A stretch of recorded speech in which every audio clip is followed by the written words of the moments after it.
জামাত ইসলামী এই রাজনীতি থেকে বেরিয়ে আসলো কি না এই প্রশ্ন ওঠার কোনো সুযোগই নেই। জামাত ইসলামী কখনো নারীদের ব্যাপারে বিদ্বেষ পোষণ করেনি। বাংলাদেশ জামাত ইসলামী নারীদেরকে রাজনীতিতে সবচেয়ে বেশি জায়গা দিয়েছে। বাংলাদেশ জামাত ইসলামীর নীতি নির্ধারণী ফোরামকে কর্ম পরিষদ বলা হয়, এক্সিকিউটিভ কমিটি বলা হয় কি, যেটা এই কর্ম পরিষদে 37% নারী।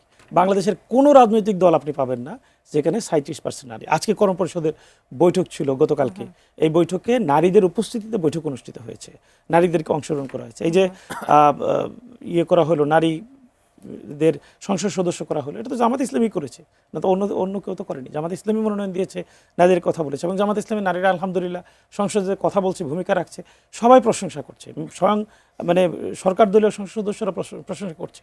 সুতরাং জামাত ইসলামীর জায়গায় নারীদেরকে যেভাবে ভূমিকা রাখার সুযোগ দেওয়া দরকার, যেটা বাংলাদেশের সংবিধান অনুমোদন করে, বাংলাদেশের আইন অনুমোদন করে, বাংলাদেশের পরিবেশ অনুমোদন করে, 100 সুযোগ, সহযোগিতা এবং কার্যকরী ভূমিকা বাংলাদেশ জামাত ইসলামী তার জায়গা থেকে সব জায়গা থেকে রাখছে।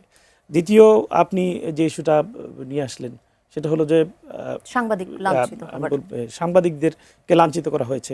এইটা জামাত ইসলামী একেবারে শুরুতেই দায় স্বীকার করে নিয়েছে যে ধানমন্ডিতে যে ঘটনা ঘটেছে এটা খুবই দুঃখজনক, এবং এই দুঃখ প্রকাশ করে সাথে সাথেই জামাত ইসলামী সেখানে এই সাংবাদিকদের উপর কারা করেছে, আক্রমণ করেছে, তাদের ব্যাপারে সিদ্ধান্ত গ্রহণের ব্যাপারে আশ্বস্ত করেছে সাংবাদিকদেরকে, এবং ক্ষমা প্রার্থনা করেছে।